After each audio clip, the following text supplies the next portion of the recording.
Udah. Tuh. Ya udah. Marah di jeruk kukup.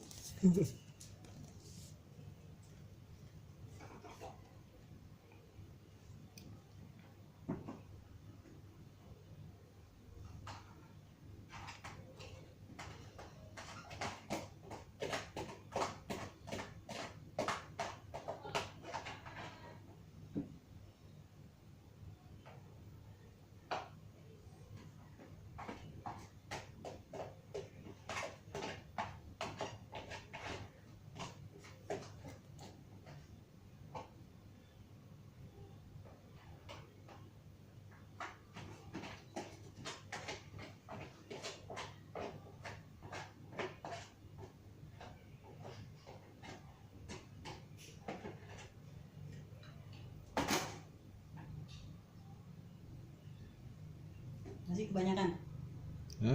Kebanyakan enggak? Enggak lah dah. Hah? Udah Cukup. dah.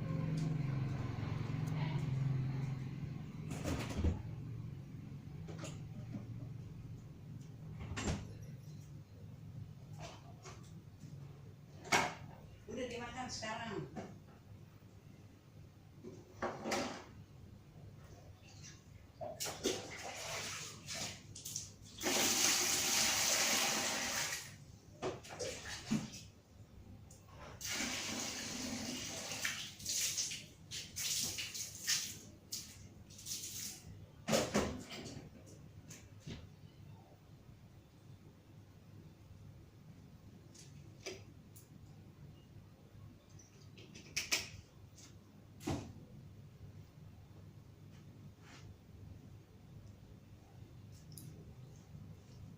Jangan pakai entar-entar lagi makan. Cepetan.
Jadi saya ingin membuka mata para pembuat kebijakan, apakah pemerintah hari ini atau pemerintah di hari esok, bahwa barang-barang murah itu real ada di depan mata kita, ada di sekitar negara kita, tidak jauh. Bagaimana industri negara kita? Siapkah kita membangun ini semua? Jadi ini adalah penting. Penting kalau jalan-jalan luar negeri itu adalah lihat expo-expo itu. Dan saya perlu ingatkan, dan waktu dekat di Indonesia juga ada expo, Indo Build Tech Expo atau IBT. Ini expo tentang material bangunan, arsitektur, dan juga desain. Tanggal 7 sampai 11 Agustus di ISBSD. Ada brand nasional, ada brand multinasional. Kurang lebih ada sekitar 500-an bisa lebih barangkali ya. Dan ada banyak produk-produk launching serta promo yang menarik. Itu ciri khas Indonesia. Dan akhirnya kita bisa menjadi murah kenapa? Karena kita punya pengetahuan. Karena kita bisa mendapatkan informasi yang baik. Karena kita datang pada saat terjadi promo. Promo-promo seperti expo ini akan sangat menarik. Jadi saya tidak mengatakan bahwa barang murah itu adalah barang murahan. Tiongkok tidak lagi menjadi negara barang murahan, tetapi mereka memang murah. Negara-negara di sekitarnya kemudian juga terpengaruh. Dan akhirnya kemudian juga terpengaruh pada kita. Kesimpulan dari semuanya adalah kita harus merubah cara berpikir kita. Dari situ kita membuat roadmap-nya, dan tentu saja kita harus menjaga agar industri kita stay relevant.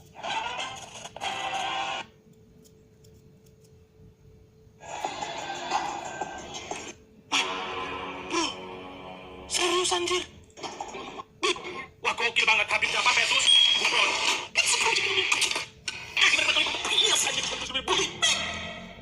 Ada apa dengan baru menonton gue? Hari-hari masih bikin baksoin. Nice baby. Karena setiap hari masih menunggu kehadiran gue, dan gue juga pasti setiap hari berusaha untuk menghibur kalian dengan anunya.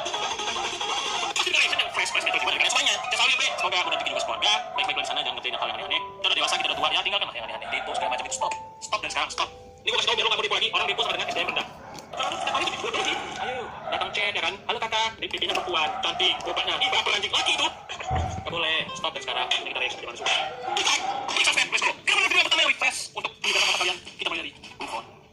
Wah, ini gara-gara Gufron mendoakan seluruh dunia, Asia dan Indonesia semua mengucapkan. Wah, alhamdulillah. Berarti ya, katakan hidayah Gufron. Coba. Ini aplikasi itu bisa diratakan. Aduh. Kenapa saya sakit? Kau diam. Malah negeri. Kau sempat dari mana? Ya. Gua ada duga di balik kamera ada teman yang terkencing-kencing. Itu juga terbatas dan melampauinya. Ya ngapain pelan-pelan bang? Kalau bisa meluncur-meluncur aja, tracknya udah ada. Sesekali main Tamiya di dunia nyata gitu lumayan sih. Ini ya. Ini ya. Woi, gua kira apaan, Cok? Dalam keadaan darurat pasti langsung bisa kecil.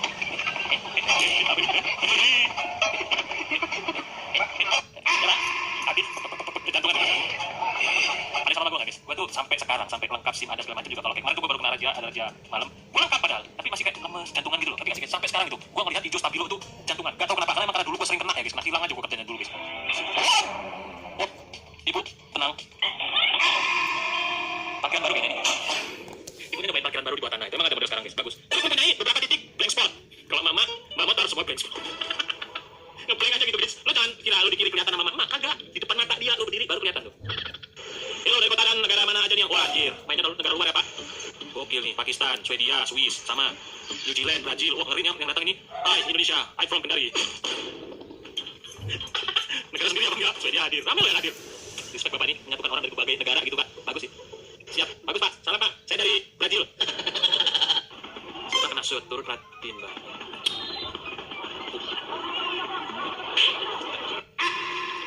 Tapi tahu, nggak boleh begitu mbak. Cepat banget lagi.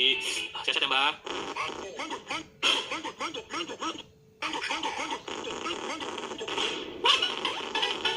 Ih lamanya gua main sosial media baru tahu. What the heck? Ternyata begini balik pembuatan konten konsep-konsep di mall yang lagi viral. Bener rame loh. Tapi nggak apa-apa sih, ipon aja sih. Gua nggak ada masalah dengan orang bikin konten seperti ini. Karena gua kalau bikin konten vlog itu di orang rame, gua terlihat gila dan asing di mata orang. Dan padahal ketika menjadi suatu video di frame HP kalian semuanya itu sesuatu yang menghibur kalian. Jadi nggak ada yang masalah. Dan lo memutuskan urat malu demi mendapatkan followers baru. Nah, itu gimana ya guys? Lo menjadi konten kreator, lo harus siap putusin urat malu. Itu emang dari dasar seperti itu. Ya, karena kan konten kreator tuh alirannya tuh lain-lain. Gak usah dijulitin juga sih. Gua nggak ada masalah dengan hal itu. Selagi dia tidak merugikan orang di sekitar, why not? Gak apa-apa, gas aja bang. Bisa berubah secepat itu. Mau dia C2T. Lupa mau dia C2T ya pak? Oke. Masa saya pak, ini cuma dongkraknya dia sih.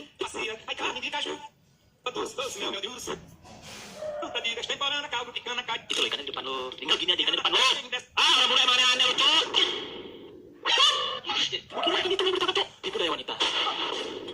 Tipu kita bisa nyasar pula lo sendiri di situ. Kok ada orang kondangan pakai topi? Pernah lihat orang kondangan dia pakai topi? Batik dia pakai batik terus pakai topi, aneh banget. Ya Allah bang, kenapa? Pakai batik pakai topi kenapa? Bisa bilang bang, suara enggak aneh, ini udah aneh. Mas gue kondangan di Nako, kalau kondangan di kopi Nako nggak apa-apa deh. Kalau lu fotografer nggak apa-apa, masa lu datang buat datang kondangan orang, bisa pakai topi? Ya Allah itu banyak formal di mana begitu? Ya kalau emang lu batasannya formal bang, ya lu fotografer juga nggak bisa dong harus pakai batik dan pakai topi dong. Menurut gua tuh gak ada yang salah. Pakai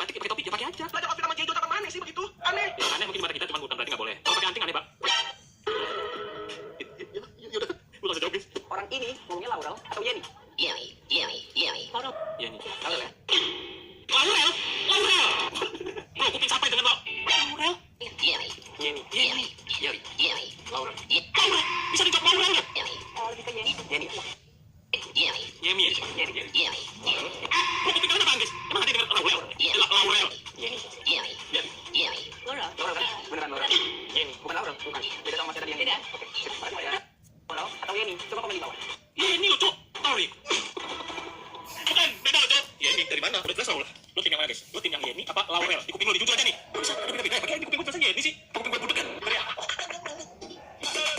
Meninggikan bangunan tanpa merusak. Dongkrak gak tuh? Baru lihat gua. Gokil, bisa begitu. Dongkrak men, cara masukin dongkraknya gimana coy? Juga ya? Gimana ya? Kok bisa cok? Ya kan jam 5 pagi ini akan atau uji nyali. Jam 5 pagi. Masih serius cok, jam 5. Masih gelap gulita guys. Yang ngantuk guys, fotografer juga. Juga nih, subuh banget kayaknya ya. Sabar bang. Malah ngalir. Itu jam subuh tuh kayak kebagian banget gak sih?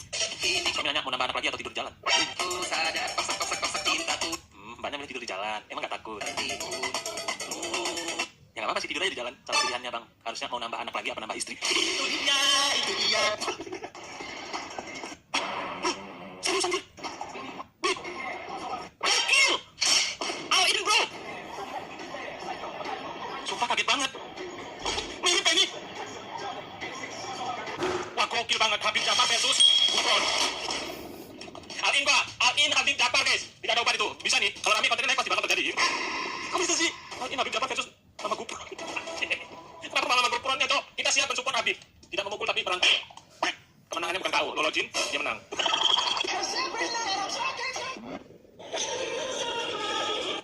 Gak main bang, malah main golf itu apa sih? Mas ada langsung. Ini banget cok. Sekilas kayak mirip bapak tampan ya guys. Ari Lasso X Andika kangen band, nah fix itu. Ini Habib Jafar versus sama Gufron. Kenapa malah sama Gufronnya cok? Kita siap mensupport Habib. Tidak memukul tapi perang. Kemenangannya bukan KO, Lolo Jin, dia menang.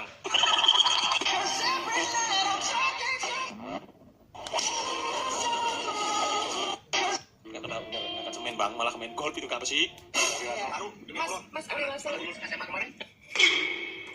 Mirip banget cok.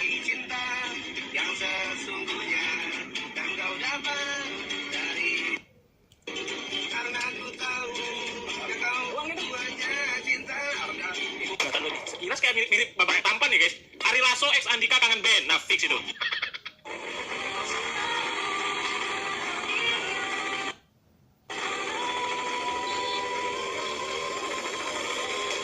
Ini gue lebih ngelag sih. Oh jaga.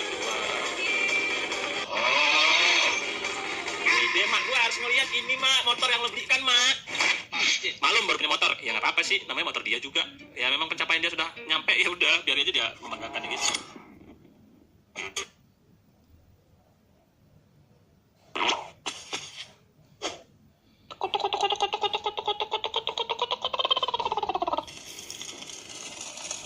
Pak, itu rumah Bapak? Iya mas, ya. Oh. Kayak kebakarannya Pak? Iya nih kebakarannya. Berarti kena kebakaran? Ya mas, makanya saya lagi yakin. Oh, emang gak ada barang-barang penting di dalam Pak? Gak ada sih, turun tanah, duit miliaran, anak ini juga di dalam, selamat gak sih ya? Bapak lagi banyak kesalahan? Ya, gitu lah mas, pada kehidupan hutan mas. Ya. Rokok Pak? Apa ada sendiri enggak ya? Bapak gak nelfon damkar aja Pak? Gak mau, kenapa Pak? Biar pada malah, udah, Bapak juga pada sendiri kok. Kayaknya enggak sih Pak, ini rumah Bapak kalau udah semua. Makanya saya gak mau telepon damkar, saya lagi kesal sama dia. Oh, iya. Pantesan damkar belum datang. Emang kesel apa Pak? Mas, coba bayangin aja, masa saya diviralin mas? Gak boleh dong sembarangan, bisa begitu Pak.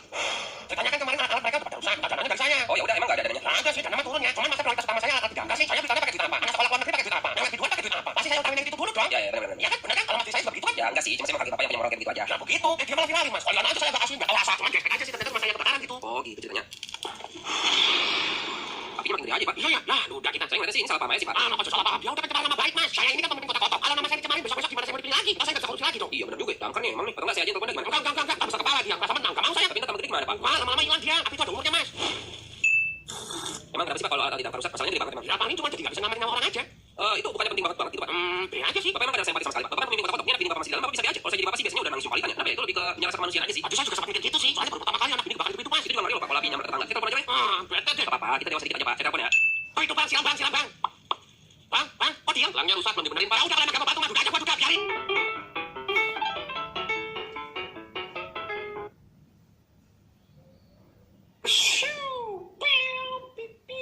Halo guys, welcome back to YouTube channel my. Buat kalian semua yang mungkin kemarin nonton story aku yang berfollow Instagram aku ya. Jadi hari ini aku pengen bikin vlog yang super gak jelas ya guys ya. Maaf ya guys ya kalau misalnya super gak jelas. Karena kemarin video di TikTok yang orang itu nanya random ke orang lain itu ke bocah-bocah. Terus dia selalu kayak gini, jangan itu ya, jangan itu. Aku jadi pengen coba bikin ke orang rumah ya. Pokoknya sekali lagi aku bilangin sama kalian ya, ini video bener-bener kayaknya gak bakal jelas banget. Jadi buat kalian semua gak apa-apa kalau misalnya aku udah kayaknya aku mau ketawa dulu deh guys ya. Terus juga pas saya nanya itu kasar, aku dengan modenya kasar aja bodo amat. Kita dari yang dekat dulu ya, ke Dila. Kita ke Dila dulu. Assalamualaikum. Dek, kamu namanya siapa, Dek? Kamu namanya siapa, Dek? Apalagi? Nama kamu siapa, Dek? Dila. Dila, nama panjangnya siapa? Dila Lerin atau Dila Blastover sendiri? Jangan ya, Dek ya. Kamu lagi apa ini, Dek? Lagi make up ya, Dek? Oh, lagi make up. Kamu kalau make upin es batu udah pernah, Dek? Jangan ya, Dek ya, nanti cair ya, Dek ya. Kalau pakein foundation ke Tina Turner atau kecil, pernah nggak, Dek? Jangan ya, Dek ya, dia udah gede ya, Dek ya, udah bisa. Kalau nyukurin alis musang udah pernah, Dek? Jangan ya, Dek ya. Dek, jika ayah memerah susu sapi, maka sapi akan A. Memerah susu ayah, B. Memerah susunya sendiri, C. Memerah uang rakyat. Yang mana jawabannya? C. Iya, jawabannya yang benar C ya. Memerah susunya King Nasar. Jangan ya, Dek, nanti dia nanya loh, Dek. Oke, terima kasih ya, Dek ya. Ini hadiah ya buat jajan ya. Oke, makasih ya, Dek ya. Besok minum jamu susu kuda ya, Dek ya. Jangan ya, Dek ya. Jangan ya, Dek. Sekarang kita ke Islam. Assalamualaikum. Kak, TV-nya boleh dikecilin sebentar, Kak. Aku mau tanya. Kamu kalau operasi ambeien kuda ini udah pernah belum, Kak?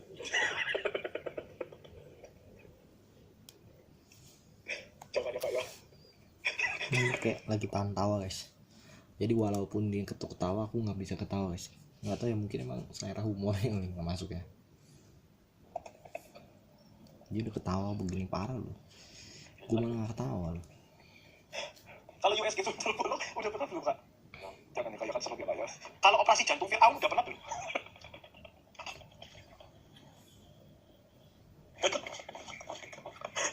Aku dia ketawa ya.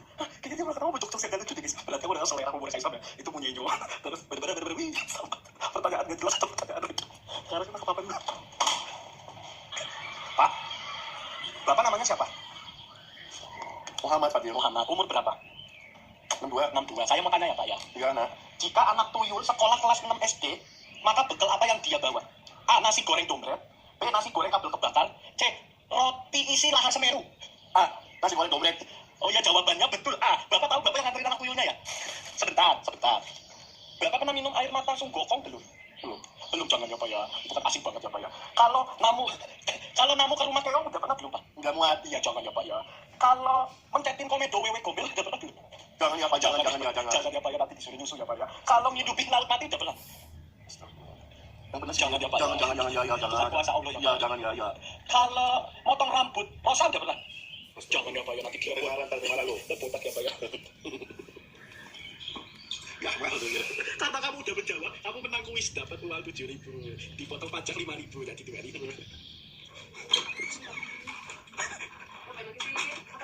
Ngapain? Sudah dari mama. Cantik. Mama udah pernah gantiin popoknya Godzilla belum? Jangan ya, Ma ya, jangan. Kalau nyari kutu landak udah pernah belum? Jangan. Lu nanya apa? Sama aja. Papa udah pernah balapan lari sama susternya Sob? Jangan deh, Pak ya.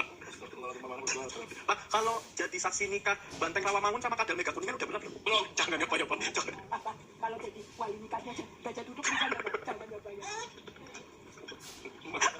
Sama aja ketularan mana? Apa ini? Papa udah pernah jadi saksinya nikahnya Ojong. Jangan ya, Pak ya. Papa udah pernah jadi nikahnya Ojong. Jangan ya. Papa udah pernah sunat 2 kali juga ya. Jangan ya, Pak ya. Habis ya, Pak. Udah sumpah, udah gak jelas banget. Aku udah gak tau di video kayak gimana, pokoknya bener-bener udah gak jelas banget. Itu aku udah gak lanjutin, karena mama masih nanya. Jangan ya, guys ya. Pokoknya videonya cuma sampai di sini. Buat kalian semua, sekali lagi makasih yang udah nonton. Tapi kalian kalau misalnya minum susu kuda lumping udah, guys. Jangan ya, guys. Gak aku udah selesai ngedit, dan ternyata videonya belum 10 menit. Jadi ntar kalian biasa awalnya kalau lihat dari luarannya aja udah sampai 10 menit. Jadi ini, sekarang aku mau tungguin biar 10 menit ya. Tunggu ya. Virus.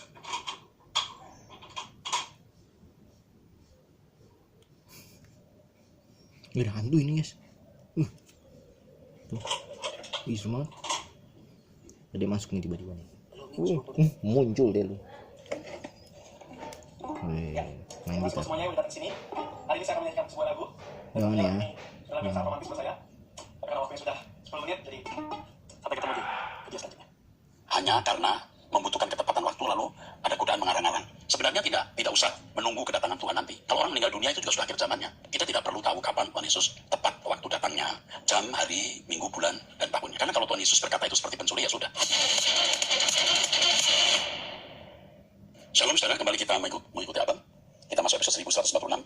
Saya didampingi oleh Pendeta Dr. Andris. Kita mulai. Baik Pak. Dari wanita usia 48 tahun, sudah menikah, memiliki satu anak dari Riau, Jemaat Gereja Protestan Kesepuan Pak. Shalom Pak Eras, saya memiliki satu orang putri yang baru kuliah semester 1. Tahun 2019, saya beserta putri saya pergi meninggalkan suami karena ada permasalahan dalam rumah tangga. Itulah yang membuat saya pergi dan ingin bercerai. Suami dan keluarga besarnya sudah berulang kali menemui saya di kontrakan, bahkan meminta agar saya bersatu kembali dengan suami. Tetapi saya bersikeras untuk tetap bercerai. Pada tahun 2023, akhirnya suami menceraikan saya karena saya tetap bersikeras. Saya senang dan putri saya juga tidak keberatan terhadap keputusan ini, asalkan saya mendapatkan harta gono gini. Namun pada tahun 2024, suami saya berencana untuk menikah dengan seorang wanita yang seusianya dengan suami saya, kurang lebih 50 tahun. Wanita ini sangat sayang dan menerima suami saya serta menerima anak saya.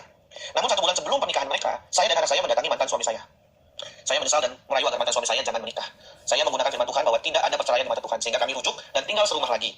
Pertanyaan saya Pak, apakah yang saya lakukan ini jahat? Dan apakah suami saya bisa dimaklumi jika memutuskan sepihak calon istrinya itu dengan alasan kalau mereka jadi menikah, mereka berzina? Setelah saya dan mantan suami resmi bercerai tahun 2023, mantan suami saya bertemu dengan wanita yang mau dinikahinya itu.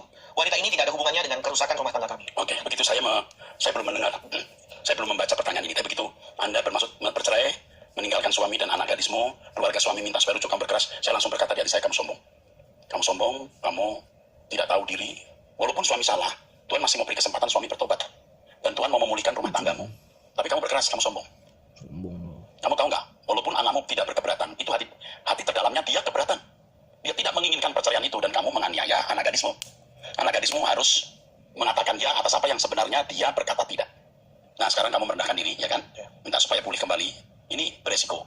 Beresiko begini, ya kalau suamimu benar-benar bertobat, ya bisa pulih. Kalau tidak kamu bisa ditindas. Ada dendam di dalam hati pria yang sudah pernah berpengalaman seperti itu. Jadi kalau suamimu memang mau balik, tidak apa-apa balik. Walaupun akan mengorbankan wanita tersebut. Tapi wanita tersebut kalau belum menikah dengan suamimu juga belum tentu bahagia. Karena suamimu punya istri. Surat cerai itu tidak ada artinya kalau dilihat dari perspektif Tuhan. Ya, rujuklah kembali. Dan wanita yang akan dinikahi suamimu bisa mendapat suami lain lagi. Jangan sampai anakmu kehilangan tapak kandungnya. Ya, syukur kalau suamimu mau pulih kembali. Karaktermu buruk dan kamu harus mengubah karaktermu itu. Suamimu memang salah, tapi mestinya kamu memberi ruangan dia untuk bertobat. Ya, karenanya kamu dan suamimu harus belajar kebenaran bersama saya untuk mendapat pemulihan kehidupan. Oh, itu saja. Teruskan. Selanjutnya dari pria usia 33 tahun dari Papua Barat. Shalom Bapak Pendeta Erastus Sabdono yang saya kasihi. Saya mau bertanya Pak, ada gembala saya yang mendapatkan penglihatan tentang kedatangan Tuhan Yesus di tahun 2046. Itu juga karena fakta dari perang Israel dan Palestina tahun 2023 tahun lalu dan akan berlangsung selama 20. Yang benar nih, 2046 setelah Indonesia emas loh. Ya tahun. Apakah hal ini dibenarkan Pak? Mohon pimpinan Roh Kudus untuk mempertimbangkannya Pak. Karena saya juga sudah mempelajari firman Tuhan dalam Matius 24:25. Terima kasih Pak Erastus, Tuhan Yesus memberkati. Kita tidak perlu tahu kapan Tuhan Yesus tepat waktu datangnya, jam, hari, minggu, bulan, dan tahunnya. Karena kalau Tuhan Yesus berkata itu seperti pencuri, ya sudah. Yang penting setiap individu itu siap jika ia harus menghadap Tuhan.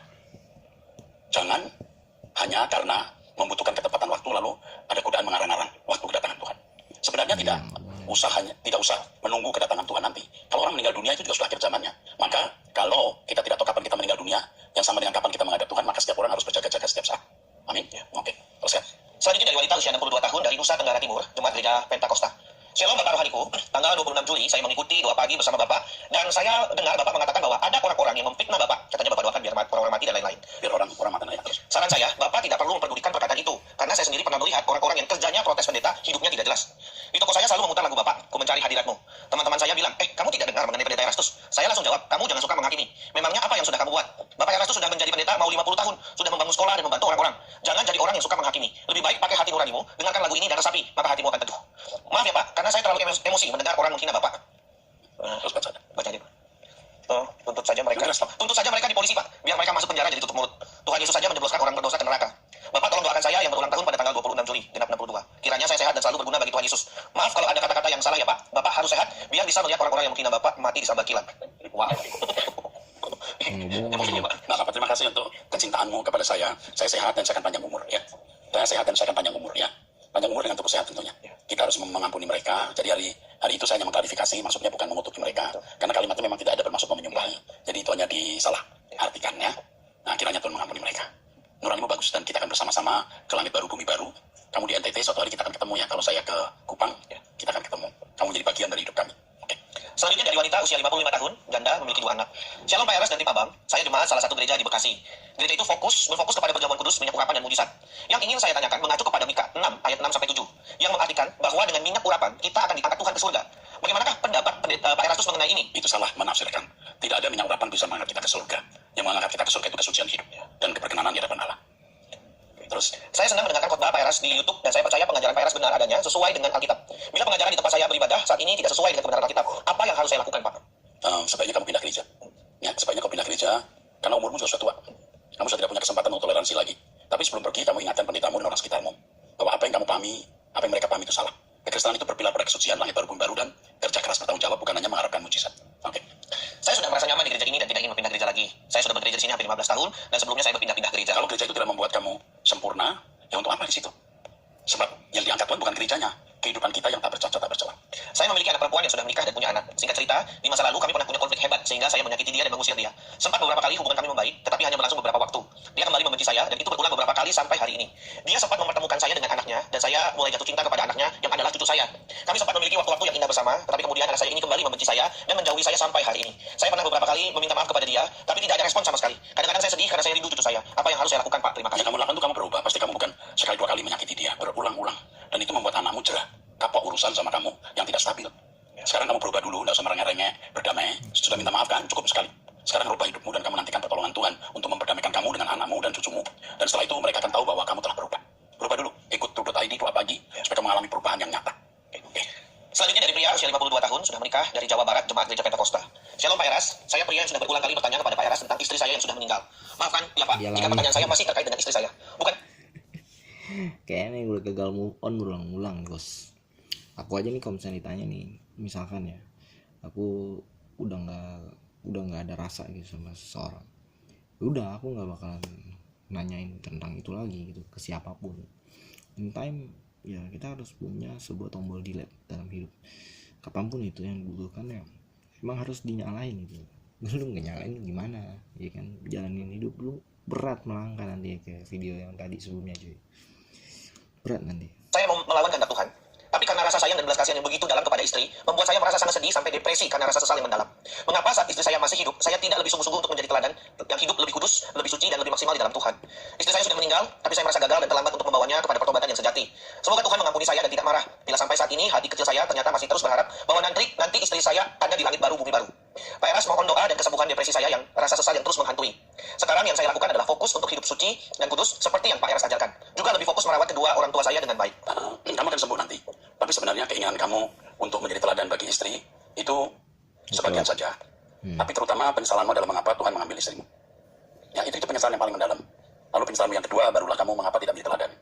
Tetapi kalau istrimu sekarang sudah bersama dengan Tuhan atau boleh masuk langit baru bumi baru, itu sudah cukup. Yang penting sekarang kamunya yang harus hidup suci, seperti yang kamu katakan di sini, fokus hidup suci dan kudus dan merawat orang tuamu. Nanti kamu akan bisa melupakan lewati hari. Kesembuhan dari depresi stresmu bisa terjadi kalau kamu doa pagi dengan tekun, siapkan waktu setiap hari doa pribadi, mengikuti terus True.id. Langsung deh. Saya memang pecinta suara kebenaran, Pak. Setiap hari ikut doa pagi, abang, dan khotbah-khotbah Pak Eras. Kalau Tuhan menghendaki, saya ingin pindah domisili ke Jakarta dan menjadi jemaat Pak Eras. Kalau saya sudah tidak mampu lagi untuk beraktivitas, bolehkah saya tinggal di Panti Jompo yang Pak Eras kelola? Karena saya tidak memiliki anak dan rasanya kehidupan saya secara manusia sangat pedih. Jadi pengharapan saya satu-satunya hanya ada di langit baru, bumi baru. Maaf ya Pak, bila permintaan saya ini berlebihan. Bukannya memberkati sesama tetapi menjadi beban. Tanggal 11 Agustus ini saya mau datang dan pertama kali mau ikut ibadah di GSKI Mall Arta Gading bersama Papa dan Mama. Saya sangat berharap Pak Eras yang berkhotbah. Semoga keluarga saya yang kecil ini bisa saya bawa ke langit baru, bumi baru. Terima kasih Pak Eras dan semua tim Abang. 11 Agustus kapan ya? 11 Agustus minggu ke-2 ya. 2 minggu lagi ya? Saya ke Surabaya enggak ya? Oke, nanti kita akan hubungi ya. Tolong ini dihubungi, dipertemukan dengan tim kita. Ya kalau hari tuanya tidak ada yang merawat dia, merawat Anda, kami merawat ya. Kalau dia menjadi jemaat tentunya ya. Kalau menjadi jemaat Rehoboth, hari tuanya tidak ada yang merawat, ya gereja harus merawat. Kami bersedia merawat. Oke. Selanjutnya dari wanita usia 54 tahun. Oh ya guys, aku tiba-tiba baru ingat. Jadi namanya si Om Kartadi Widodo apa siapa sih, lupa guys belakangnya, tapi yang pasti ini si Om ini baru 6 hari yang lalu meninggal guys. Dan konon katanya tiba-tiba gitu ketemu istrinya tadi, kaget juga guys, suami saya meninggal katanya.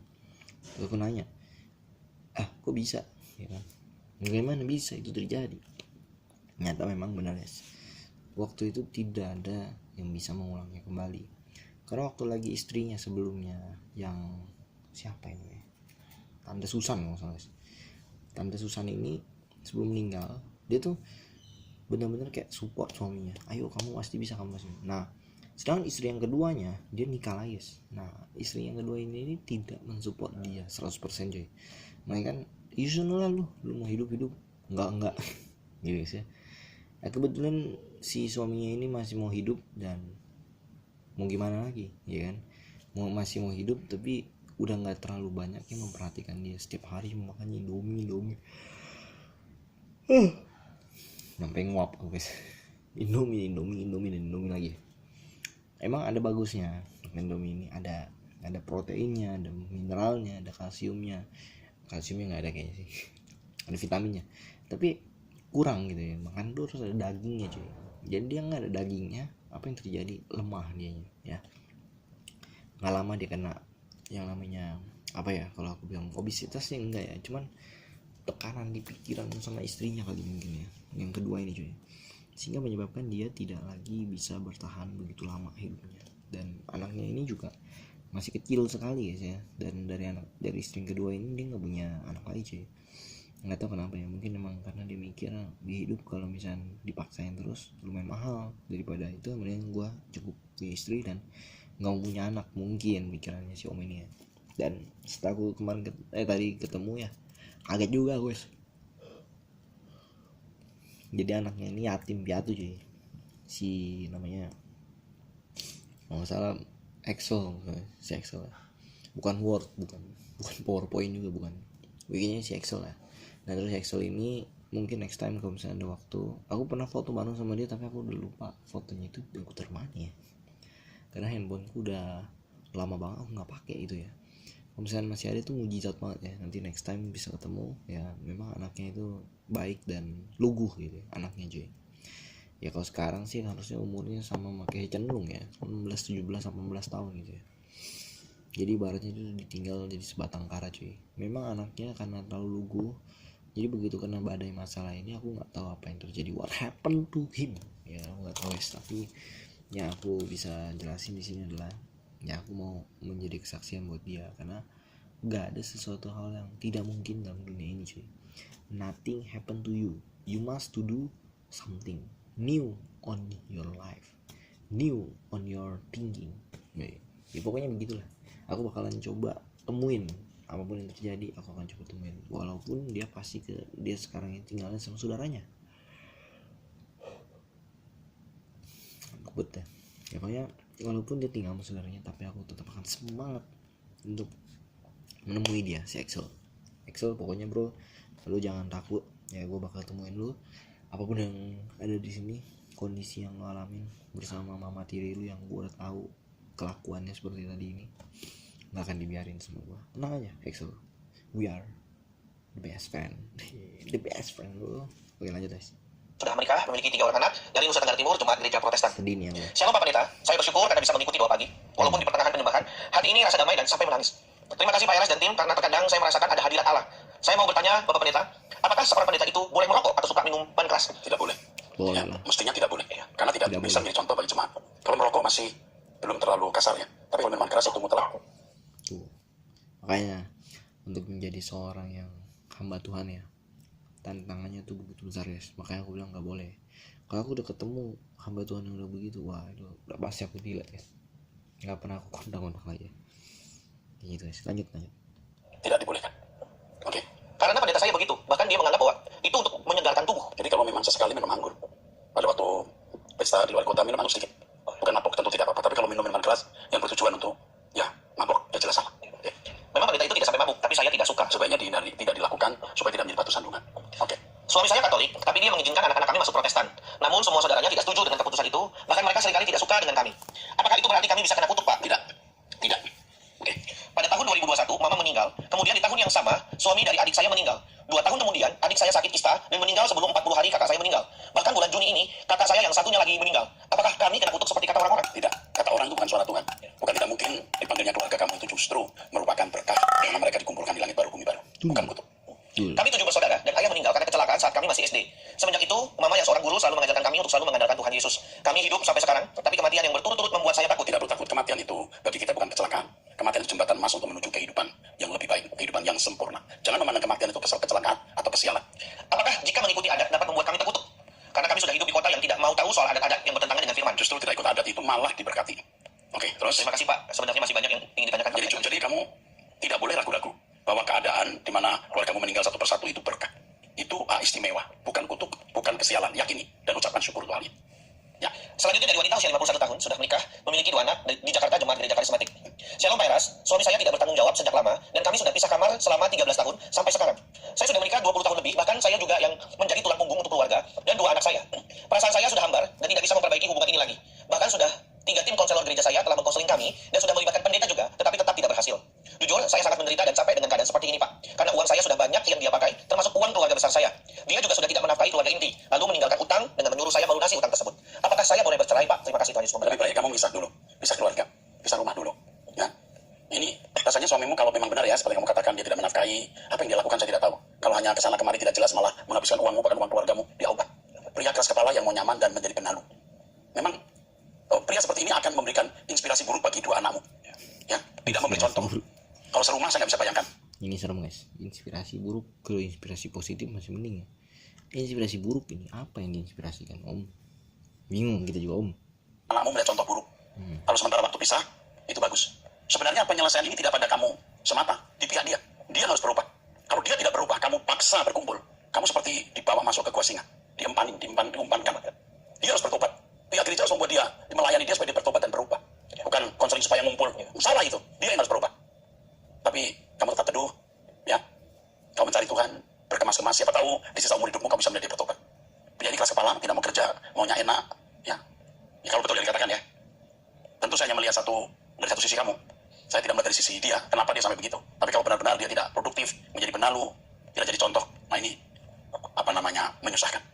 Oke, harus. Kalau kamu belum puas dengan jawaban saya, kamu perlu konseling, kita kirim konselor supaya kami lebih tahu lengkap keadaanmu jika kamu membutuhkan konseling. Tapi kalau saya lihat dari tulisan kamu, memang kamu juga sudah tidak ingin kumpul dengan pria ini. Sudah 13 tahun udah hambar ya. Tapi kalau pria ini memang, kalau pria ini tidak bersalah, lalu saya maksa kamu pisah, saya salah loh. Ya, saya harus tahu juga kenapa dia berkeadaan begitu. Sudah berusahakah? Atau enak-enak saja kah? Ya. Tapi sementara ini begini saja untuk kamu. Kamu doa pagi bersama saya, kamu melekat dengan Tuhan, agar kamu mendengar suara Tuhan apa yang harus kamu lakukan. Jangan buru-buru minta cerai. Betul. Keadaan yang paling parah, pisah rumah saja tapi tidak cerai. Oke, cukup. Selanjutnya dari wanita. Mana-sananya mamaku ini milih untuk pisah rumah dulu guys. Satu di sini, satu di Singapura ya. Mana-sana aja tuh. Pisah rumah dulu ya. Mak gue ya. Bawa berapa orang ya? 3 orang guys. Nggak main-main loh. 3 orang guys. Anaknya 3 orang dibawa ya. Aku sama adekku yang ketiga di sini ngumpul guys. Ngoceh-ngoceh. Bisa dengerin ocehan bapakku guys. Biar ku berlengkapnya. Melengkapi pernyataan-pernyataan ibu ini dengan pernyataan yang sebetul-betulnya salah atau sebetul-betulnya benar. Itulah. Usia 43 tahun, sudah menikah, memiliki 2 anak dari Sulawesi Utara. Shalom Bapak Pendeta Erastus, saya sangat-sangat bersyukur bisa mengenal Bapak lewat truth.id semenjak tahun 2019, dan saya sangat diubahkan lewat khotbah-khotbah Bapak yang sangat mengubah hidup saya. Saya rajin ikut doa pagi dan tidak pernah absen untuk doa pribadi. Ketika saya menikah, saya mengikuti agama suami Muslim. Sebelumnya saya beragama Kristen Protestan. Sampai saat ini, saya bergumul dengan keadaan saya. Karena sudah 24 tahun saya menikah dengan suami, tapi saya merasa ada yang hilang dalam hidup saya.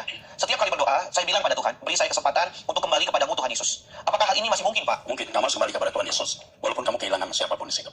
Ya, mumpung kamu masih memiliki kesempatan, memiliki anak-anak, jadi kamu harus kembali kepada Tuhan Yesus. Kamu telah mengkhianati Tuhan. Kamu benar-benar mendukakan Tuhan. Kamu telah melukai Tuhan. Sekarang berbalik dan bertobatlah, karena keselamatan hanya dalam Yesus Kristus. Saat ini saya juga menghadapi badai dalam rumah tangga saya, karena saya tidak menyangka kalau suami saya selingkuh dengan mantan kekasihnya dulu. Hati saya hancur, Pak, karena selama 24 tahun menikah, suami saya orangnya baik, dan saya juga sudah menjalani tugas saya sebagai istri. Ya, terus Selama ini saya tidak pernah berbuat salah pada suami. Saya selalu menuruti apa yang dia inginkan. Tapi mengapa suami saya diam-diam menikam saya dari belakang? Saya sudah berkorban segalanya untuk dirinya sampai saya menjual Tuhan Yesus untuk kedua kalinya. Hanya karena suami saya. Apa yang harus saya lakukan, Pak? oke, terus Saya bingung, saya takut mengambil keputusan yang salah, karena saya sempat berpikir untuk bercerai, tapi saya ingat Tuhan. Saya takut, tapi saya bersyukur karena sampai hari ini Tuhan memberikan kekuatan, kemampuan, sehingga saya bisa melewati hari demi hari. Tolong Pak, keputusan apa yang harus saya ambil dalam keputusan kamu adalah kembali menjadi orang Kristen. Jangan persoalkan perceraian, jangan mempersoalkan soal perceraian. Kamu kembali menjadi Kristen dan bicara baik-baik pada suamimu bahwa perselingkuhan dia itu menghancurkan keluarga. Setelah itu nanti kita mau dengar bagaimana respon atau reaksinya. Kalau dia menceraikan kamu gara-gara kamu masuk Kristen, kamu harus siap bercerai. Ya, kalau anak-anakmu di bawah umur 17 tahun, kau masih punya hak asuh untuk itu. Oke, teruskan. Selanjutnya dari wanita usia 25 tahun, masih single, dari Jakarta, Jemaat GSKI. Shalom Pak Erastus dan tim yang terkasih dalam Tuhan. Saya mau bertanya, Pak, kenapa orang mau menyembah patung sejak dulu kala? Bahkan zaman di mana Allah langsung berbicara pada Musa. Apa yang mereka dapatkan dari benda mati buatan tangan manusia? Padahal Tuhan yang menuntun mereka langsung di padang gurun. Ya, kalau kamu melihat itu dari perspektif kamu yang melihat sejarah, kamu tahu hanya Allah yang benar. Tapi kalau kamu ada di tengah-tengah pergumulan bangsa Israel, mereka tidak melihat Allah secara langsung, Musa usah naik ke gunung, tidak turun-turun, mereka pikir Musa sudah mati. Mereka mau menyembah Allah yang kelihatan, yang nyata. Jadi itu menjadi kebiasaan manusia, mau menyembah sosok yang bisa diraba, disentuh, dilihat, dan itu salah. Pada kitab Amos 5 ayat 18-27 berjudul Hari Tuhan. Yang dimaksud Hari Tuhan dalam pasal ini, Hari Tuhan yang mana ya Pak? Apakah maksudnya sama dengan Hari Tuhan yang diceritakan di kitab Wahyu? Di Alkitab ada beberapa yang membahas akhir zaman. Manakah yang membahas akhir zaman yang sama? Maksudnya akhir zaman bumi kita nanti. Dan kitab manakah yang membahas akhir zaman dengan maksud menceritakan akhir zaman yang lain berbeda waktu? Demikian pertanyaan saya Pak. Kita harus bisa membedakan antara akhir zaman yang menunjuk pada akhir sebuah masa. Akhir sebuah masa, akhir sebuah sejarah kota, akhir sebuah bangsa. Ini akhir zaman juga. Jadi nubuatan akhir zaman itu musnahnya bangsa Edom misalnya. Atau berakhirnya masa tertentu di Israel, mereka menjadi orang-orang buangan dan sejak itu tidak memiliki negara. Itu akhir zaman. Tetapi ada akhir zaman yang terkait dengan parusia. Akhir zaman yang terkait dengan kedatangan Tuhan Yesus. Nah ini beda. Harus bisa membedakan mana yang akhir zaman terkait dengan satu periode atau sejarah satu bangsa, dan akhir zaman yang terkait dengan parusia harus dilihat konteksnya. Jelas ya? Oke, sampai di sini episode ini. Sampai bertemu di episode yang akan datang. Tuhan berkati. Amin.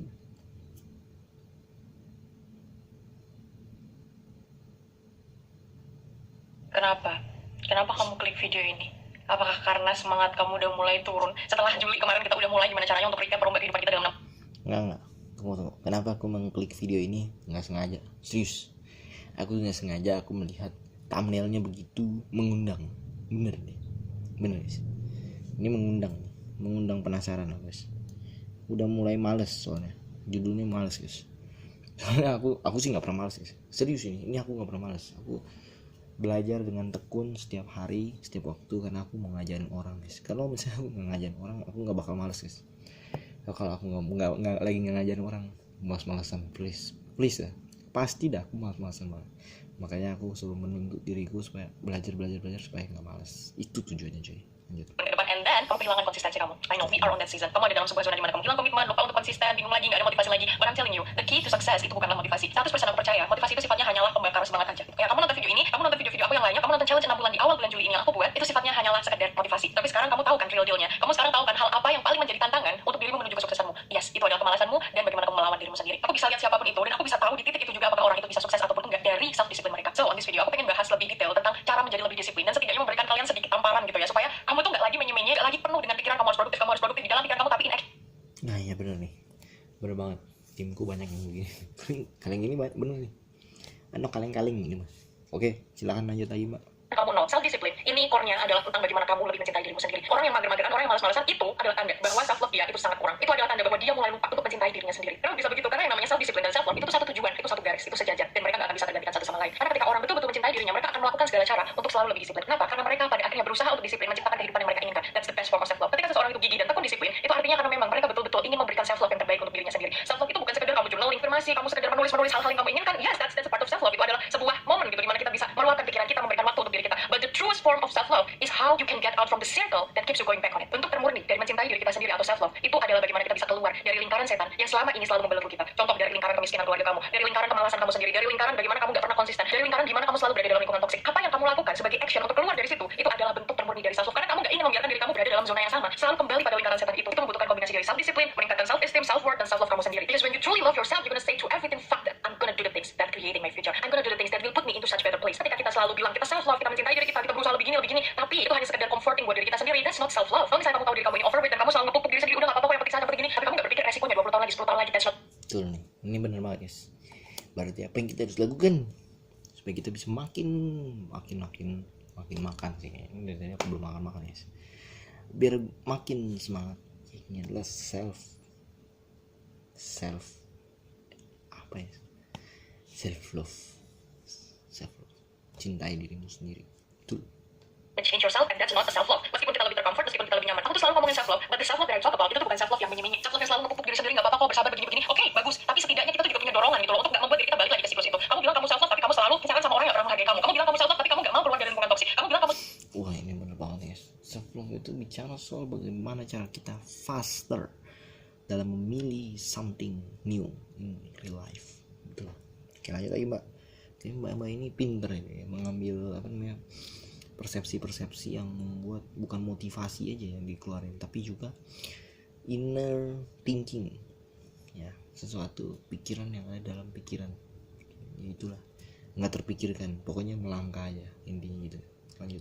Self-love, tapi di keluarga kamu nggak bisa membuat perubahan. That's not a form of self-love, karena pada akhirnya kamu balik lagi ke lingkaran yang sama. Kamu balik lagi ke sebuah zona yang bikin kamu nggak nyaman lagi. And by doing that, I know 100% itu juga berakar dari self-discipline kamu. Kamu nggak berusaha bagaimana caranya keluar dari zona itu. Jadi self love dan self disiplin itu harus koheren, itu harus satu arah, harus satu jalur. Kalau kamu kurang self love-nya, itu akan menghasilkan dirimu yang kurang konsisten, kurang disiplin. Kalau kamu kurang self disiplinnya, itu artinya adalah sebuah alarm bahwa oh, aku ini harus mulai ingat lagi sama tujuan utama aku. Aku ini harus mulai ingat lagi bagaimana impian aku ini, bagaimana dream life aku ini. You know what I do to make me fall in love into the process of creating my dream life? Aku pasang satu poster gede banget di kaca cermin tiap pagi aku lihat itu, tiap bangun tidur aku lihat itu. Setiap kali pikiran aku mulai dipenuhi, udahlah nanti aja. Mulai untuk menunda-nunda, mulai untuk merasa bahwa besok masih ada hari, mulai untuk gak apa-apa aku self reward sebentar. Pada akhirnya aku gak produktif, pada akhirnya aku dipenuhi dengan isi kepala aku harus produktif karena aku terlalu sering menunda-nunda. I'm gonna look at that picture and I'm gonna say to myself, you want this life, then you know what to do now. Dan pada akhirnya setelah itu aku akan bangun, aku akan mulai lakuin segala macam kerjaan, aku akan mulai creating video, aku akan mulai ngeplan strategi bagaimana cara aku untuk mengembangkan strategi aku lagi. Aku bakal mulai bilang ke diriku sendiri, aku ingetin ke diriku sendiri. Karena gak ada yang bisa memberikan aku motivasi sebesar itu kalau bukan dari diriku. Oke lah, video motivasi membantu. Oke lah, aku nonton videoku sendiri sangat membantu. Dan itu tantangan keras buat aku. Tapi kalau tanpa sebuah inner work, di mana kamu bisa face to face sama dirimu sendiri, kamu ngomong ke dirimu sendiri, kamu lebih keras sama dirimu. Itu bener kan, inner world itu adalah sesuatu gitu, yang mendorong otak kita untuk mencerna sesuatu biar nggak jadi kayak si monyet sih nongkrong aja di sini. Ngerasa berdosa lu bener. Oke guys, berarti besok ada sesuatu hal yang baru yang harus kita gebrak dalam hidup. Nggak akan terjadi. So stop being menye-menye gitu loh. Berhenti kayak ngerasa kalau semuanya itu kamu harus bisa mengandalkan dari orang lain, butuh motivasi dari orang lain. Nggak bisa. Kamu juga harus tegas sama dirimu sendiri. And that's how you become more disciplined. Kamu berikan motivasi besar sama dirimu. Kamu kalau perlu tuh pasang poster yang besar. Kamu lihat itu setiap kali kamu malas. I know it doesn't always work all the time memang. Nggak selalu setiap saat itu work. Kayak misal aku pasang di wallpaper impian-impian aku. Aku pasang di prayer board aku doa-doa aku. Aku pasang segala macam sticky note di tempat kerja aku. Itu nggak selalu work all the time. Karena apa? Karena aku cuma melihat itu aja. Aku nggak memberikan energi dan kuasa bahwa itu tuh bisa mungkin terjadi. Aku nggak meyakinkan diriku. Aku nggak mencoba connect sama diriku sendiri. Aku nggak mencoba bilang di depan kaca, ayah, you gonna make this happen. Ayah, you are the one who's creating your life. Dan lakuin itu sekarang atau terima konsekuensinya nanti. Dan dari situ aku merasa, oh iya, aku harus gimana caranya untuk work. Oh iya, aku harus gimana caranya membuat diriku ini lebih strong lagi berada dalam deep core aku, melawan diriku sendiri. Justru satu momen paling life changing buat aku itu ketika aku dihantam sebuah tuntutan, aku dihantam sebuah teguran, aku dihantam sebuah hujatan, dihantam sebuah masalah. Entah kenapa self disiplin aku tuh muncul lebih lagi. Karena aku tipikal orang pendendam. Ketika ada orang yang memandang aku sebelah mata, justru aku dendam dari situ. Dan instead of aku dendam itu aku buat sebagai akar pahit, aku buat itu sebagai sebuah akar motivasi. Aku nggak mau lagi menjelaskan siapa diriku. Aku hanya ingin mereka melihat apa yang aku lakukan, apa karyaku, apa yang aku berikan sebagai impact sosialku. Dan dari situ supaya mereka menilai sendiri. Itulah motivasi terbesarku. Bener tuh, denger no, nggak denger sih. Budek berarti fix ya.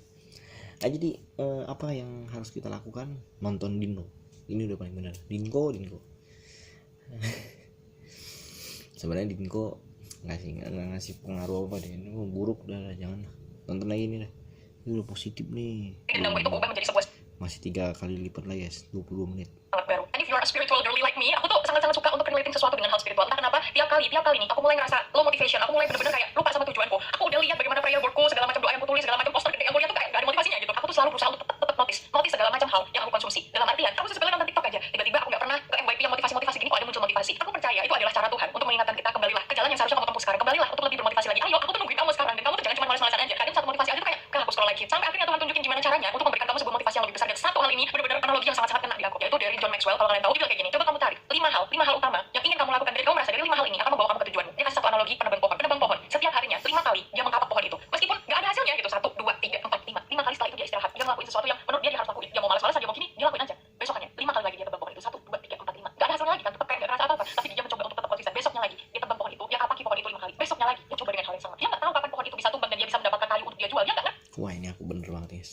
Ini aku ngalamin banget. Aku pernah ngalamin di versi terbaikku guys ya. Itu dalam 1 bulan aku bisa punya lebih besar daripada 12 bulan sebelumnya. Aku pernah ngalamin guys. Tapi nggak tahu ya, beberapa waktu ke belakang ini aku merasa kayak slow banget. Ya pertumbuhan ada, tapi slow banget. O-nya banyak. Oh, ada apa banget beneran. Nah, kenapa bisa begitu? Karena mungkin self love-nya ini udah nggak hidup guys. Nah, cara menghidupkannya lagi, nah ini aku lagi nonton biar ada pertumbuhan sedikit. Nggak harus banyak, tapi minimal sedikit lah.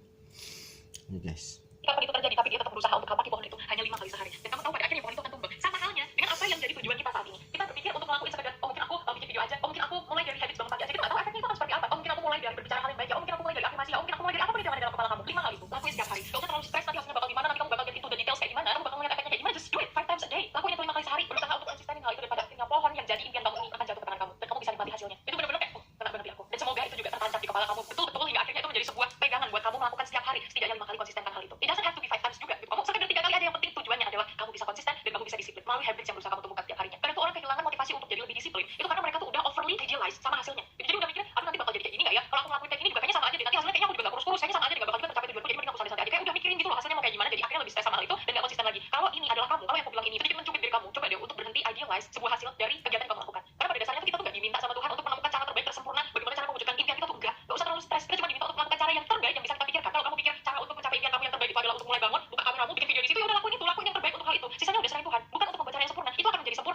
Ini yang disebut dengan menyempurnakan pikiran, guys.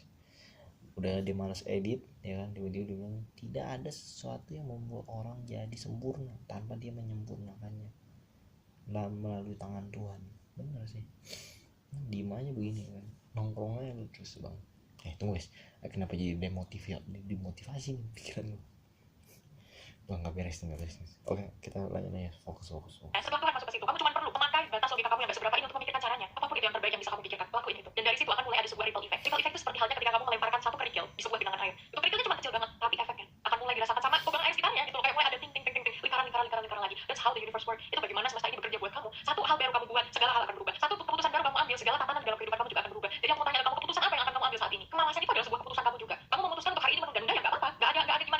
Tapi tatanan dalam semesta kamu ya bakal begitu aja. Kamu nggak akan mulai merasakan sesuatu yang mungkin bisa kamu rasakan jauh lebih baik lagi. Loh, itu keputusan lo. Itu akan kamu juga yang terima konsekuensinya, nggak apa-apa. It's all yours. Kemalasan kamu kalau kamu pelihara itu ujung-ujungnya bakal jadi penyakit loh, beneran. Mana ada orang yang mau sakit? Itu kan kita coba untuk menjadi diri yang lebih sehat dengan meninggalkan kemalasan itu. Malas untuk diet lah, malas untuk olahraga lah, untuk sekedar nulis skripsi kamu lah, malas untuk sekedar bikin video lah, bikin skrip lah, bikin inilah. Hindari hal itu. Satu hal yang membantu aku banget itu adalah dengan cara nge-track. Gitu. Aku punya satu template Google Sheet. Di template Google Sheet ini aku buat tracking hal apa sih yang udah aku improve dalam aspek-aspek tertentu dalam kehidupan aku. Misalnya aku punya tujuan untuk berada dalam my best shape gitu, bentuk tubuh terbaikku. Aku tulis di Google Sheet itu hari ini tanggal segini jam segini aku mulai olahraga. Hari ini tanggal segini jam segini aku mulai makan sehat. Atau bahkan nggak perlu pakai Google Sheet, kamu bisa pakai aplikasi notes di HP kamu tag. Tanggal segini aku perawatan. Tanggal segini aku cuci rambut. Tanggal segini aku gini. Dan pada akhirnya itu melatih kamu untuk konsisten. Karena sebuah fulfillment dari dirimu sendiri, sebuah motivasi besar yang akan datangnya dari dirimu sendiri. Itu ketika kamu bisa accomplish detail tracking yang kamu lakuin sama dirimu sendiri. Ini bukan to-do list ya, karena kamu mau bikin to-do list sampai 121 sekalipun to-do list itu nggak bakal terjadi kalau misalnya kamu nggak benar-benar melakukan hal itu. Tetapi results-nya, misal besoknya kamu mulai bangun pagi ditulis aja. Gitu pada akhirnya itu mengingatkan kamu loh, kalau aku pernah kok berhasil kayak gini, ayo kita bisa lagi. Oh, aku puas banget deh, ternyata aku bisa kayak gini. Aku bisa akhirnya nulis hasil yang nggak aku lakukan dan itu berhasil. Itu akan menjadi sebuah fulfillment yang luar biasa. Karena rantainya tuh kayak gini, kita merasa kurang disiplin karena kita kurang self love, kita kurang self love karena kita nggak puas sama diri kita. Jadi kita buat tracking itu untuk merasa lebih puas sama diri kita sendiri. Simpel banget, kamu tinggal tulis hari, tanggal, kegiatan, apa yang udah berhasil kamu centangin dan itu adalah sebuah result. Jadi udah terjadi dulu baru kamu tulis, bukan sebuah to-do list ya. Sekali lagi to-do list itu adalah list apa yang mau kamu lakukan nantinya dan pada akhirnya itu mau bertahun-tahun juga nggak bakal dilakuin. Aku yakin banget karena kalau udah malas itu tuh bahkan nggak kepikiran untuk lakuin to-do listmu. So ini lakuin sesuatu yang udah jadi results-nya dan kamu rasain di perbedaannya, kepuasannya dan rasa untuk ini ayolah kita accomplish yang lain lagi supaya aku bisa nulis di dalam trackingku ini lagi. And the last one is coba untuk mendelay self gratification kamu. Satu hal yang aku terapin dari diriku sendiri adalah delayed gratification. Jadi aku mencoba menunda segala macam reward yang sebenarnya tuh aku pengen banget untuk hal itu dan aku bisa lakuin itu, tapi aku tunda. Kenapa tujuannya? Supaya aku membuat diriku berada dalam survival mode. Bukan berarti aku menekan diriku dan memaksa gitu ya, yang memang sedikit memaksa sih. Tapi dalam artian tuh masih memaksa yang sehat gitu loh, bukan memaksa yang cara negatif. Kamu tahu kan maksud aku kayak gimana? Jadi delayed gratification itu ketika kamu menunda segala kesenangan yang bisa aja kamu rasakan sekarang, tapi kamu tunda karena kamu berpikir, oh aku ingin menginginkan sebuah gratification atau sebuah reward yang jauh lebih fulfilling daripada reward yang sekedar tidur lebih lama, daripada reward yang sekedar beli jajan sesuka kamu. Menurutku ya ini jauh lebih bijak dan dewasa untuk jadi seseorang yang meninggalkan kesenangan yang temporer untuk sebuah stabilitas yang permanen. Tapi boleh aja itu pilihan kamu gitu loh, untuk merasakan gratification yang instan gitu ya, langsung merasa happy, hura-hura segala macam, atau kamu tetap happy, tetap senang dengan cara yang berbeda untuk sebuah stabilitas permanen yang akan kamu rasakan. Bukan berarti kamu nggak boleh jajan, bukan berarti kamu restricting dan kamu berada dalam sebuah energi yang terlimitasi terus, enggak ya. Jadi kayak lebih ke menunda gitu loh, kan pada akhirnya juga akan kamu rasakan dan itu juga akan membuat kamu sebuah permanent stability. Jadi stabilitas yang benar-benar kamu bakal rasain seterusnya. Aku adalah orang yang sangat suka self reward gitu. Aku suka dengan memberikan diriku segala macam gratifikasi yang sehura-hura itu. Aku bisa langsung keluarin puluhan juta buat sekedar kesenanganku aja. Tapi untungnya di usia aku 22 tahun aku udah mulai berpikir kalau misalnya aku ini pada akhirnya akan menua nantinya gitu dan aku nggak bisa untuk sekedar ngikutin egoku aja. Kita tuh bukan mau jadi orang yang nggak happy juga untuk menunda gitu loh, tapi malah justru memberikan kesenangan yang lebih luar biasa terpenuhinya ketika kita bisa sedikit menunda dan menikmatinya nanti. Lebih stabil, lebih senang, lebih terfulfill, lebih nggak buang-buang, nyaman dan nggak perlu pikiran apa-apa lagi gitu. Jadi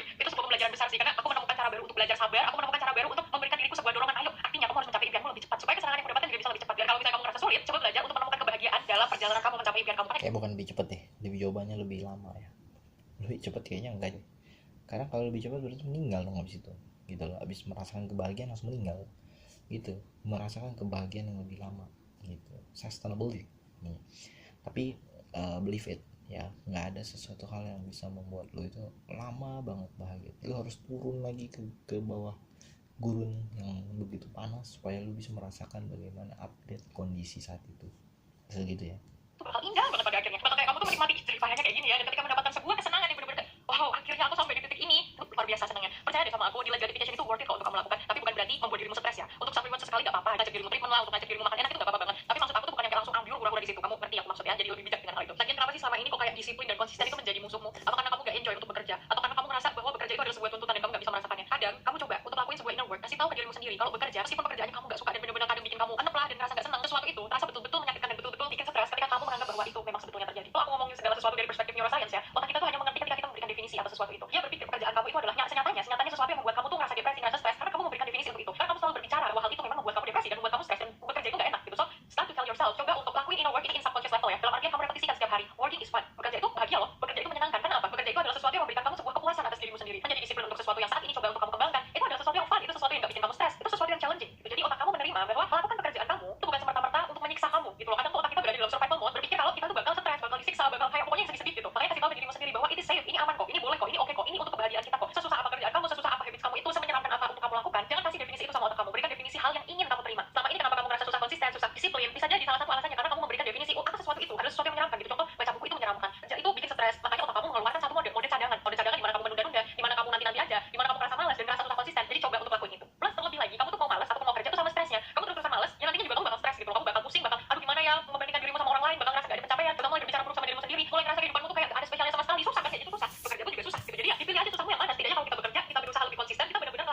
akhirnya merasakan kepuasan dari situ. Daripada malas-malasan, udah pusing, udah stres, gak ada kepuasan juga, gak ada hasilnya juga. Gitu. So, kuncinya adalah menjadi lebih dewasa dan lebih conscious, lebih sadar sama sesuatu yang akan kita lakukan. Dan sesuatu yang tanpa sadar, kita lakukan juga. Oke, so I guess itu sedikit motivasinya penutup bulan ini ya, supaya kita bisa jadi orang yang lebih disiplin lagi. Aku punya banyak banget topik menarik tentang disiplin juga, jadi pastiin kamu subscribe di bawah, supaya kamu gak ketinggalan video lainnya. Dan aku mau remind ke kalian sekali lagi, bentuk terbaik dari self love itu adalah ketika kamu bisa keluar dari lingkaran setan yang selalu membuat kamu gak nyaman. Coba dilakuin gimana caranya supaya dirimu bisa jadi orang yang jauh lebih konsisten dan komitmen, karena pada akhirnya kepuasan yang kamu dapatkan ketika kamu bisa menambah setidaknya pokokmu 5 kali sehari atau 3 kali sehari. Kamu gak tahu endingnya kayak gimana, tapi kamu akan puas dengan hal itu. Ayo mulai kita jadi orang yang gak menye-menye, kita mulai jadi orang yang lebih conscious, lebih sadar sama setiap hal yang kita lakuin, dan mulai challenge sesuatu lebih baik lagi. Toh menjadi disiplin itu gak yang sesuatu yang momok juga gitu loh, kamu bakal merasakan kepuasannya. Dan pokoknya kamu harus selalu ingat, berdoalah sampai kamu bisa melihat sesuatu yang selama ini kamu doakan, dan bekerjalah sampai kamu bisa menikmati hasil atas apa yang selama ini kamu perjuangkan. So that's all for today's video guys. I hope it can give you some inspiration, and I hope segala hal menjadi lebih baik dan lebih mudah buat kamu. Amin. Thank you so much for watching, and I'll see you on another video. Bye bye.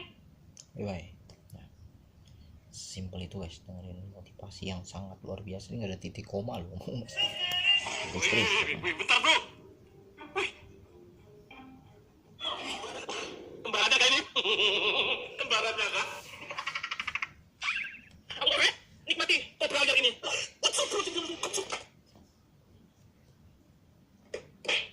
Anjing. Gak usah turun lo nya, turun. Kan kasih pekot di naik tuh. Nah, kita teman-teman biasa gitu budi.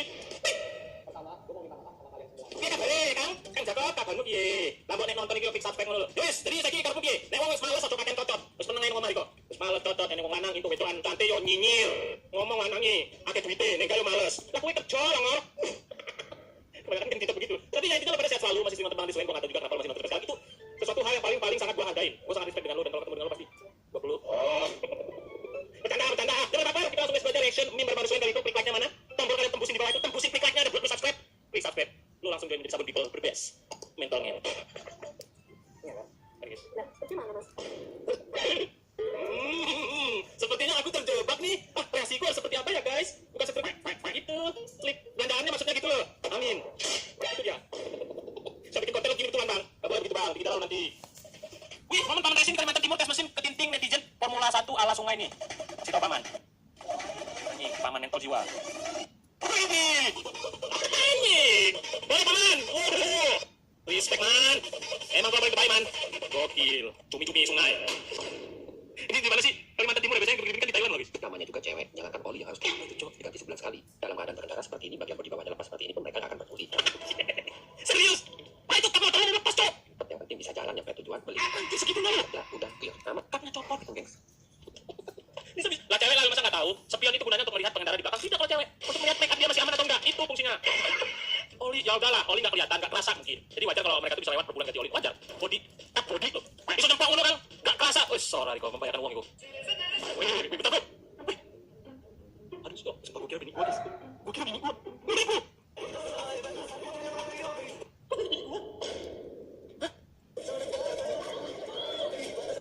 Kembar ada kan ini? Kembar ada kan? Walah. Enggak saya bercanda. Cepu lo. Potong di TikTok ngetek istriku. Enggak. Bercanda saya. Yang namanya kan kita setiap orang hidup itu memiliki 7 kembaran di dunia. Aku udah menemukan 1 kembaran istri gue ya guys.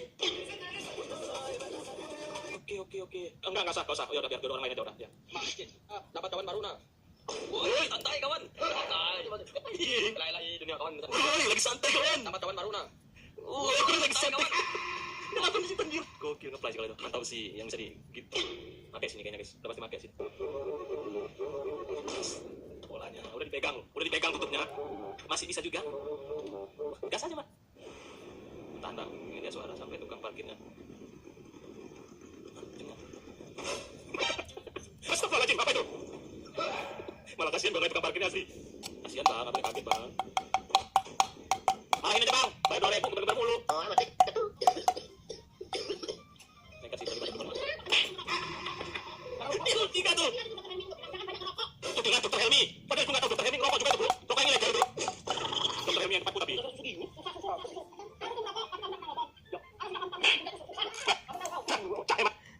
Ini mah fix anaknya kayak bandel, susah dibilangin banget, susah bener dibilangin. Kalau ibu, kalau emak gue banget sih deh.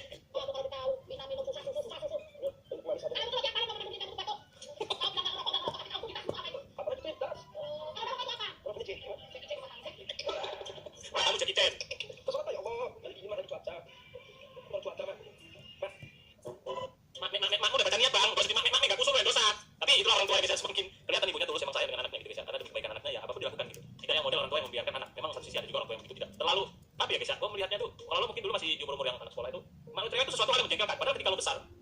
baru sadar ternyata emak lo dulu sesayang itu.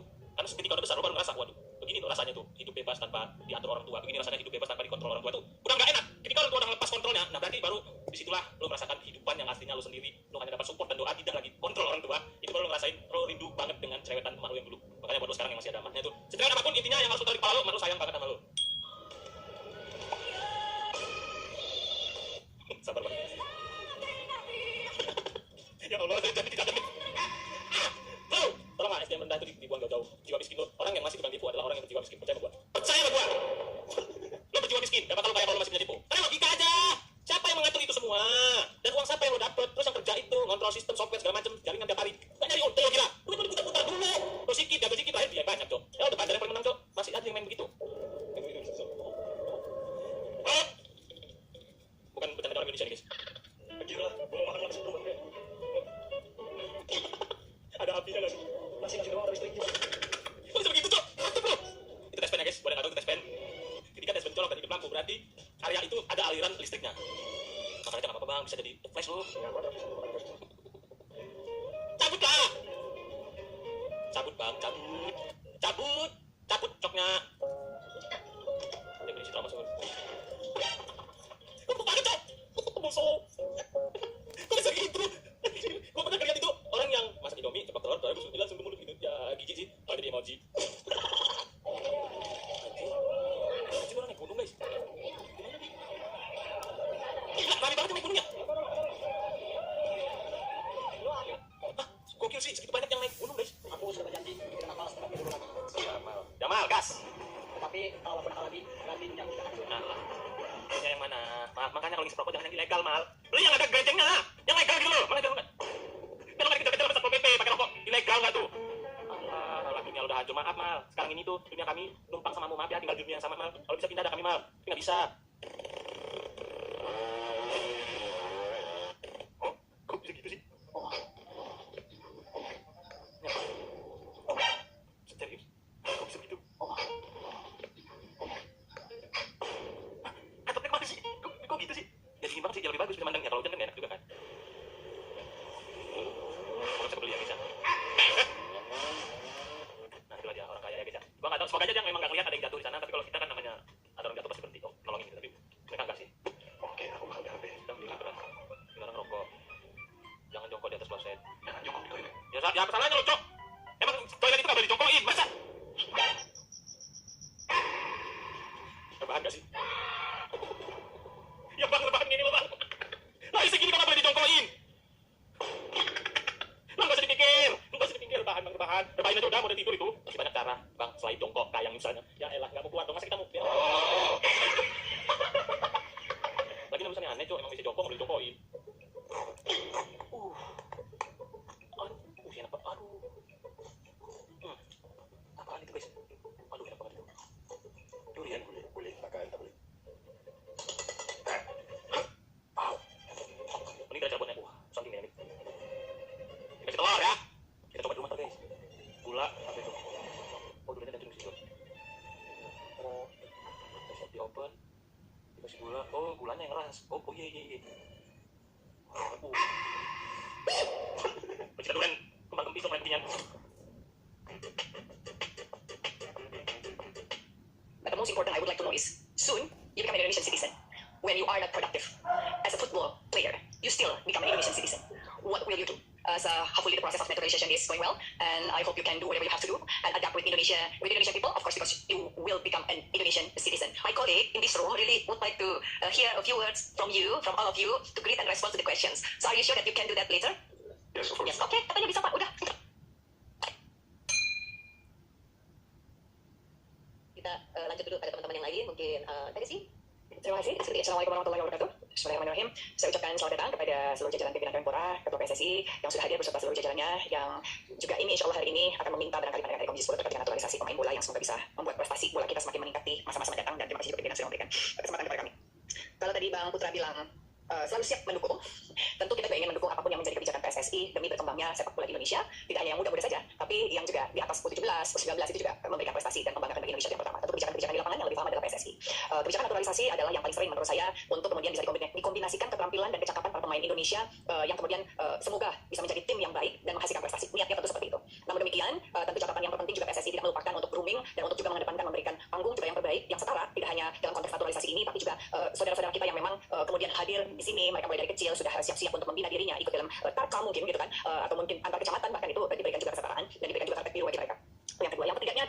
saya ingin menanyakan kepada saudara-saudara saya yang hadir hari ini, Regner, Martin, and also Tom. Hi, welcome. I think there's in at night right now.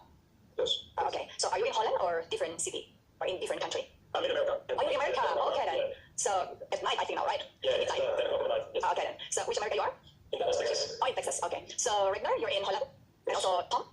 Yes, I'm in Oh, both of you in Holland. Okay, so welcome to Indonesia. I believe you joined in Indonesian national team. It's because you want to be the football player professionally. That's the main reason, I believe. So that's why we have to do our process in naturalization now. But the most important I would like to know is, soon you become an Indonesian citizen.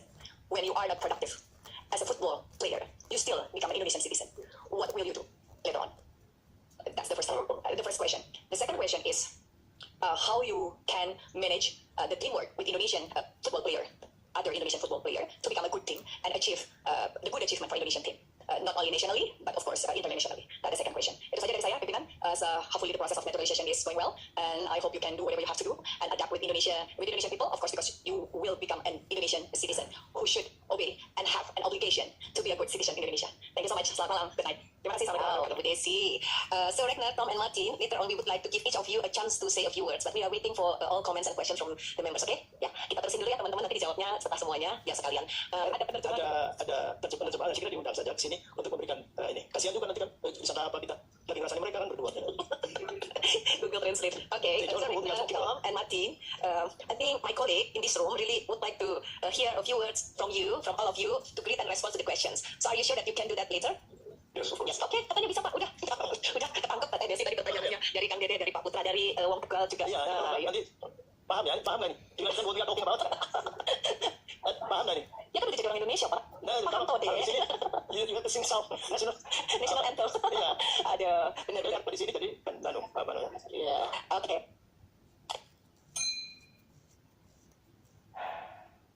Jangan ada pikir sering di hutan kita tuh selalu tempat basah. Di mana tuh? Kalimantan, Sumatera. Oh. Jadi di semua hutan kita tuh hutan hujan tropis. Di dalam hutan tuh selalu basah. Lebih baik saya menangis sekarang daripada nanti saya di kuburan, saya nangis, anak saya nggak jadi apa-apa. Sudah 3 bulan punya duit, beli mobil 1 pun aja. Dari sumber informasi rahasia. Ya, oke. Pemerintah tuh udah bentuk 3 kementerian untuk berantas judi online. Halo Sobat RP Podcast, kali gue kedatangan orang yang di TikToknya itu terkenal sebagai sok tahu. Ya, ini kita langsung aja ke Frank Gilly. Ya. Thank you kok udah datang kok. Sama-sama. Tadi gue sempat ngobrol sama Frank Gilly, ternyata beliau ini benar-benar luar biasa ya perjalanan hidupnya. Nah, makanya kenapa konten-kontennya Frank Gilly ini ternyata banyak banget mengedukasi, pertama di TikToknya. Cuma yang gue penasaran adalah, kan konten-konten lu ini kan benar-benar ya kok. Lu kalau bahas konten lu bisa dalam gitu, pembahasannya gitu. Kalau gue boleh tahu, kok bisa dapat ide atau nggak bisa dapat hal-hal itu sedalam itu gitu? Mungkin boleh bisa ceritain, maksudnya masalah lu gimana? Kok bisa bahas konten tuh setahu itu gitu? Ya, begini, karena dari dulu tuh saya punya kebiasaan buruk, saya tuh selalu banyak baca. Kalau banyak baca? Sebelum saya baca, dulu kan kita masih kertas ya, koran Kompas, apa tuh majalah Tempo, majalah semua ekonomi, Marta Ekonomi. Saya selalu beli, saya selalu langganan, saya selalu baca. Oh, Nah, oke. tapi ada suatu